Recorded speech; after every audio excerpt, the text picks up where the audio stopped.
Você já parou para pensar que existe um milagre acontecendo diante dos seus olhos todos os dias? E talvez você nunca tenha percebido?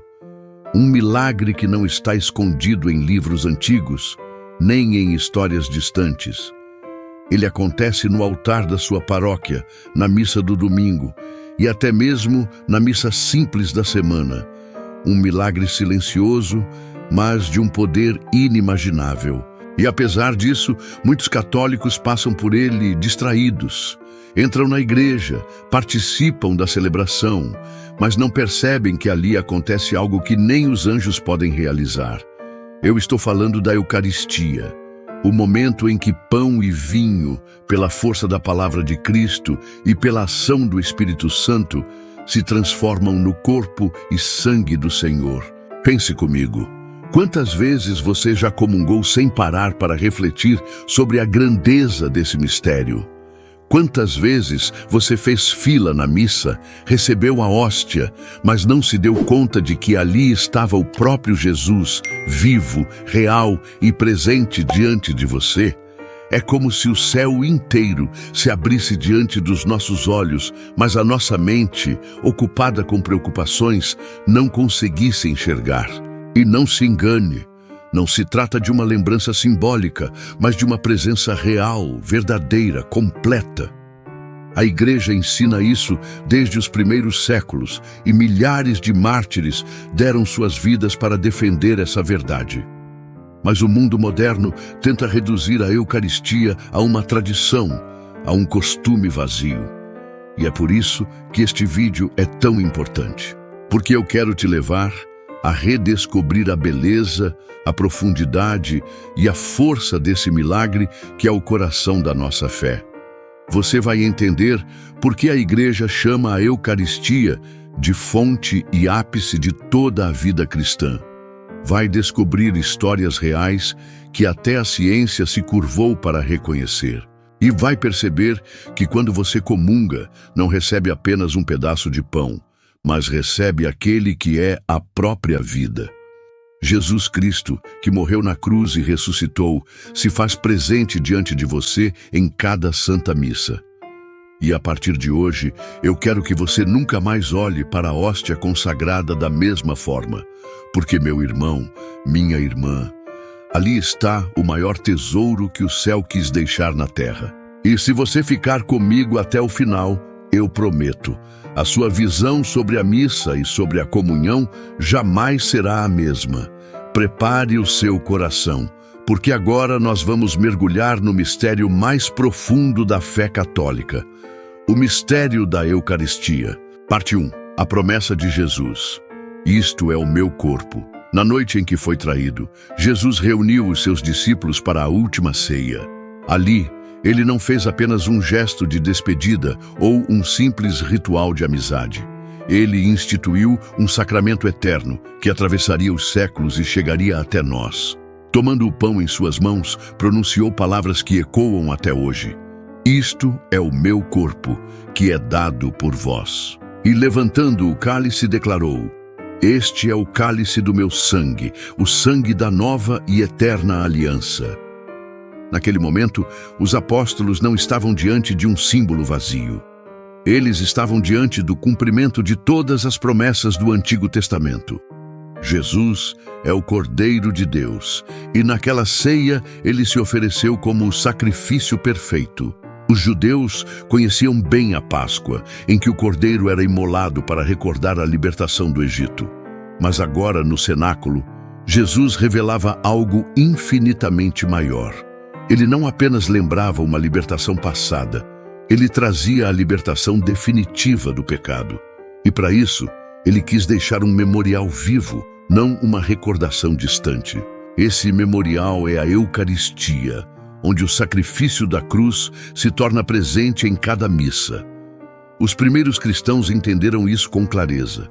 Nos Atos dos Apóstolos, vemos que eles se reuniam para partir o pão, expressão usada para falar da celebração da Eucaristia.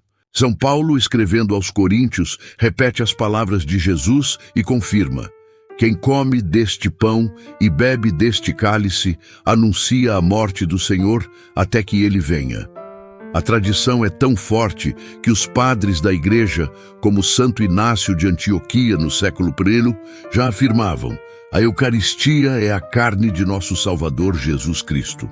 Esse testemunho é impressionante porque Inácio viveu muito próximo dos apóstolos. Ele não estava inventando algo novo, mas transmitindo aquilo que recebeu da própria geração apostólica. Ao longo dos séculos, a Igreja sempre defendeu essa verdade, mesmo diante de perseguições. Muitos cristãos preferiram morrer do que negar a presença real de Cristo na Eucaristia. E talvez você se pergunte: por que tamanha fidelidade a esse mistério? A resposta é simples: porque ali está o próprio Cristo. Não é um símbolo, não é uma lembrança, é Ele, vivo e presente, em corpo, sangue, alma e divindade. Esse é o coração da fé católica. É por isso que São João Paulo II dizia que a Igreja vive da Eucaristia. Sem a presença real de Cristo no altar, tudo perderia o sentido. A missa não seria mais do que um encontro de oração. Mas porque Cristo está ali, ela se torna o sacrifício do Calvário renovado. E cada vez que participamos da missa, somos transportados para o mistério da cruz. A promessa de Jesus não ficou no passado. Ela se cumpre hoje, diante de nós, em cada Santa Missa. E é por isso que entender essa realidade pode mudar completamente a forma como você vive a sua fé. Se você enxergar com os olhos do coração, vai perceber que a cada comunhão você recebe não um símbolo, mas o próprio Deus que vem habitar em você.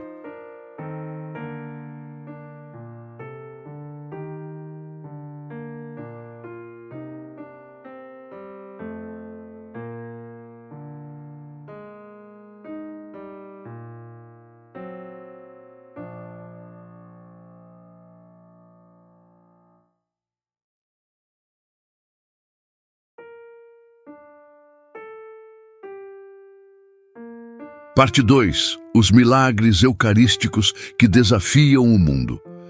Ao longo da história da Igreja, Deus permitiu sinais extraordinários para confirmar a fé dos fiéis na presença real de Cristo na Eucaristia.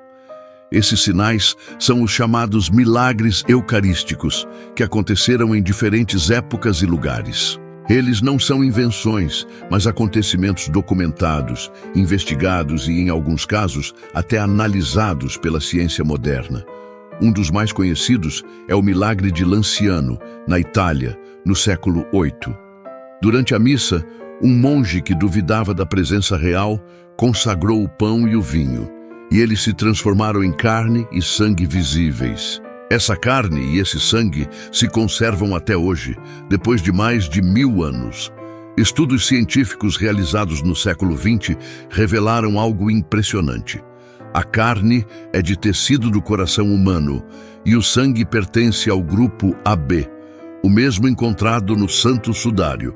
E mais, esse sangue não apresenta sinais de decomposição, algo que desafia qualquer explicação natural.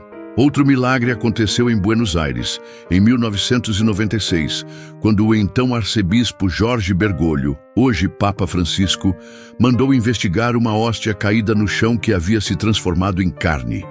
As análises mostraram que se tratava de tecido cardíaco humano em estado de agonia, como de alguém que sofreu intensamente. E o mais incrível, os cientistas declararam que o tecido estava vivo no momento da análise, apesar de ter sido retirado anos antes. Esses milagres não são isolados.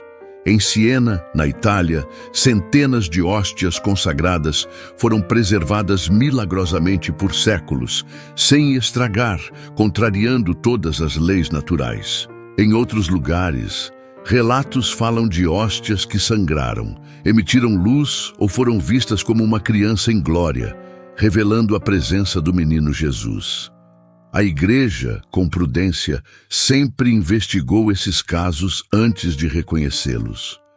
E quando confirma, não é para criar espetáculo, mas para fortalecer a fé dos fiéis. Esses sinais extraordinários nos recordam algo fundamental. Mesmo que os nossos olhos só vejam pão, ali está o Cristo vivo e ressuscitado. São ajudas que o céu nos dá para não duvidarmos diante das dificuldades da fé. E se até a ciência teve que reconhecer o inexplicável em alguns desses milagres, como nós, cristãos, podemos continuar indiferentes? Esses acontecimentos nos convidam a despertar do costume frio e olhar para a Eucaristia com olhos de adoração. Eles nos lembram que cada missa, mesmo sem sinais extraordinários, é um verdadeiro milagre. O altar da sua paróquia é tão sagrado quanto o de Lanciano ou Buenos Aires. E cada hóstia consagrada é o mesmo Cristo que se manifestou de forma visível nesses milagres. Quando pensamos nisso, não conseguimos mais ir à missa da mesma forma, porque sabemos que, oculto sob as aparências do pão e do vinho, está o Senhor do universo, que se entrega a nós por amor. E esses milagres são apenas um eco visível daquilo que já é invisível, mas verdadeiro, em cada celebração eucarística.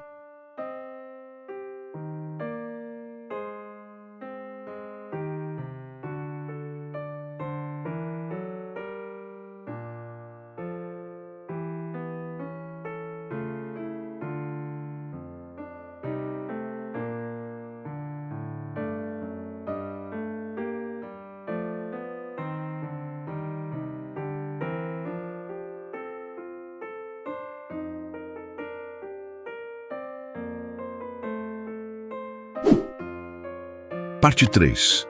O poder transformador da comunhão.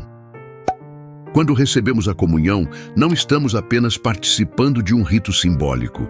Estamos acolhendo dentro de nós o próprio Cristo, em corpo, sangue, alma e divindade.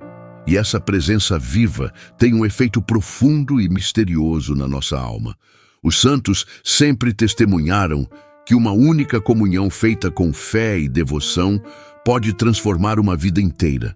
Santa Teresa d'Ávila dizia que após a comunhão, o Senhor permanece conosco de forma íntima, como em nenhum outro momento. São Padre Pio afirmava que o mundo poderia sobreviver mais facilmente sem o sol do que sem a Santa Missa, porque é da Eucaristia que a Igreja tira toda a sua força. E nós também, como fiéis, recebemos graças invisíveis cada vez que comungamos. A comunhão fortalece contra as tentações do inimigo. Ela cura feridas interiores que muitas vezes nem nós conseguimos identificar. Ela nos dá coragem para enfrentar sofrimentos e tribulações da vida. E, sobretudo, ela nos une de forma misteriosa ao próprio Cristo. É como se nossas fraquezas fossem trocadas pela fortaleza dele. Nossas tristezas fossem envolvidas pela alegria de sua presença. Nossos medos fossem vencidos pela certeza de que ele caminha conosco. Santo Tomás de Aquino, chamado Doutor Angélico, escreveu que a Eucaristia é o sacramento do amor. Amor que se dá, amor que se entrega, amor que sustenta. Ele dizia ainda que este sacramento é o alimento da alma. Assim como o corpo não pode viver sem o pão material, a alma não pode viver sem a Eucaristia. Cada comunhão nos faz mais semelhantes a Cristo. Ela é como um fogo que vai queimando pouco a pouco as impurezas do coração. Por isso, os santos comungavam com uma piedade que impressiona. Santo Inácio de Loyola chorava após receber a comunhão, sentindo-se indigno de acolher tão grande dom.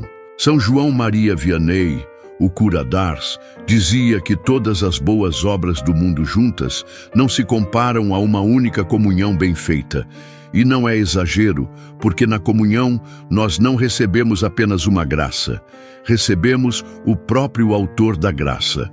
Você já pensou na grandeza disso? Deus, Criador do universo, entra em você, se faz alimento para a sua alma, se une a você de modo íntimo e misterioso.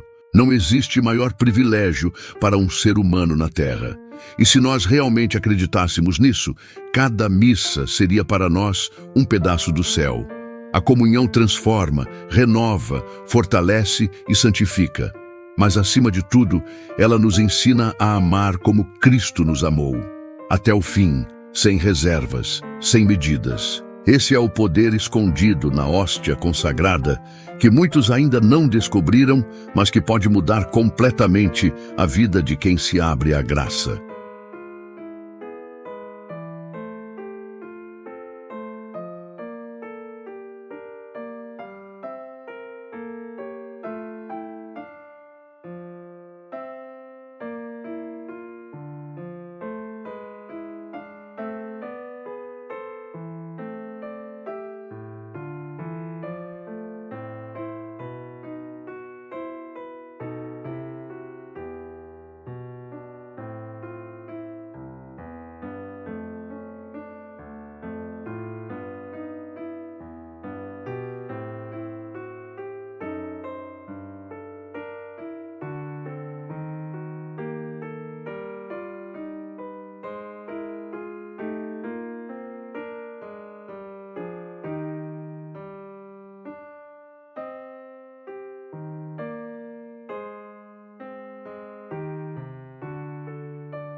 Parte 4. O perigo da comunhão em pecado. Se a comunhão é fonte de vida, recebê-la de forma errada pode trazer consequências graves. A própria Sagrada Escritura nos alerta sobre isso. São Paulo, na primeira carta aos Coríntios, escreveu uma das advertências mais fortes do Novo Testamento. Quem come e bebe indignamente, come e bebe a própria condenação. Deuteronômio 11:29. Essas palavras não são meras figuras de linguagem, mas um aviso solene. O apóstolo percebeu que alguns cristãos participavam da Eucaristia sem a devida preparação, e isso trazia não bênção, mas juízo sobre eles. A Igreja sempre ensinou que é necessário estar em estado de graça para receber a comunhão. Isso significa que não podemos comungar se estamos conscientes de um pecado grave não confessado. Muitos santos repetiram esse ensinamento com firmeza. São João Paulo II dizia que a comunhão exige coerência de vida e conversão constante. Santo Agostinho advertia que a mesa do Senhor é remédio, mas também pode ser veneno, dependendo do coração que a recebe. Isso não significa que a comunhão seja algo negativo em si, mas que nosso estado interior precisa estar preparado para acolher Cristo dignamente. É como receber um hóspede real em nossa casa. Não podemos deixar tudo sujo e desarrumado. O sacramento da reconciliação, a confissão, é o meio que a Igreja nos dá para limpar o coração. Por isso, os santos recomendavam confessar-se com frequência, para não acostumar-se ao pecado. Muitos católicos, infelizmente, perderam essa consciência. Há quem se aproxime da comunhão automaticamente, sem refletir, como se fosse apenas parte da rotina.